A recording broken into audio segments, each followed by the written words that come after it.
Hello everyone, welcome back to this CapCut documentary editing tutorial.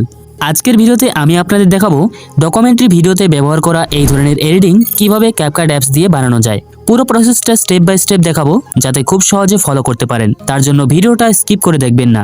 তাহলে আর দেরি না করে চলুন শুরু করা যাক আজকের স্টেপ বাই স্টেপ টিউটোরিয়াল। সবার প্রথমে ভিপিএন কানেকশন করতে ভুলবেন না। আমি এখানে প্রোটন ভিপিএন ইউজ করছি, আপনারা চাইলে অন্য কোনো ভিপিএন ইউজ করতে পারেন। এখন ওপেন করে নিচ্ছি ক্যাপকাট অ্যাপ্লিকেশন। আপনার কাছে যদি ক্যাপকাটের লেটেস্ট ভার্সন না থাকে তাহলে আমার টেলিগ্রাম চ্যানেলে ডেইলি আপডেট শেয়ার করা হয়, চাইলে সেখানে জয়েন করতে পারেন। এখন এখানে অ্যাড করব একটা ভিডিও ফুটেজ। তো আমি এখানে আপনাদের দেখানোর জন্য যে কোনো একটা ফুটেজ ব্যবহার করছি। এখানে ভিডিও ফুটেজটা অনেক স্লো, তার জন্য এটাকে একটু ফাস্ট করে নেব। এখন ওভারলে সেকশনে ক্লিক করে একটা ওভারলে অ্যাড করতে হবে, আর এই ওভারলে লিঙ্ক আমার ডেসক্রিপশনে পেয়ে যাবেন, সেখান থেকে ডাউনলোড করে নেবেন, অথবা আমার টেলিগ্রাম চ্যানেলে শেয়ার করব, সেখান থেকেও ডাউনলোড করতে পারবেন। এখন ওভারলে লেয়ারের লেন্থ এইভাবে অ্যাডজাস্ট করে নেবেন, আর স্ক্রিনটা এমনভাবে জুম করবেন যেন পিছনের ব্যাকগ্রাউন্ডটা শো না হয়। এখন টিভির মাঝখানে যে গ্রিন কালারটা রয়েছে এটা রিমুভ করতে হবে। তার জন্য নিচে একটা অপশন পাবেন ব্যাকগ্রাউন্ড রিমুভ। এই অপশনে ক্লিক করে এখানে সিলেক্ট করবেন ক্রোমা কি অপশন, এবং ক্রোমা কিতে ক্লিক করে এখানে গ্রিন কালারটা সিলেক্ট করবেন। নিচে যে অপশনগুলো রয়েছে এগুলো কিভাবে অ্যাডজাস্ট করবেন তার জন্য স্ক্রিনটা ভালো করে ফলো করুন। এখানে মেন লেয়ারে যে ভিডিওটা রয়েছে এটা পুরো স্ক্রিনে জুম হয়ে রয়েছে, তার জন্য এইভাবে অ্যাডজাস্ট করে নেবেন যেন শুধুমাত্র টিভির স্ক্রিনে শো হয়।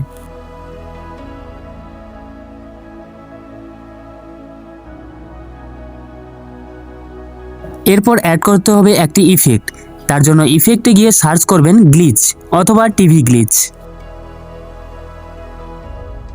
ইফেক্টটা এখানে অ্যাপ্লাই করার পর এখানে এই ইফেক্টটাকে কয়েকটা ভাগে ভাগ করতে হবে। তার জন্য আপনারা ভালো করে স্ক্রিনটা ফলো করুন আমি কিভাবে এই স্টেপটা কমপ্লিট করছি।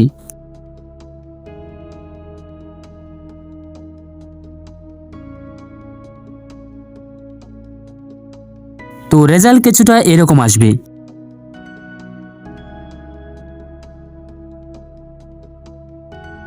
এবার এই ভিডিওটা করতে হবে এক্সপোর্ট, তার জন্য এখানে এক্সপোর্ট করে নেব। এখন আরও একটি নতুন প্রজেক্ট ক্রিয়েট করে এখানে এক্সপোর্ট করা ভিডিওটি ইম্পোর্ট করে নেব। এখানে ভিডিও শুরুতে একটা কিফ্রেম এবং 2 সেকেন্ড পর আরও একটা কিফ্রেম অ্যাড করবেন, এবং প্রথমের কিফ্রেমে এসে ভিডিওটা এইভাবে জুম করবেন যেন টিভিটা শো না হয়। এবার দুটি কিফ্রেমের মাঝখানে একটা গ্রাফ অ্যাড করতে হবে। তার জন্য গ্রাফ সেকশনে ক্লিক করে কিউবিক আউট গ্রাফ অ্যাড করবেন।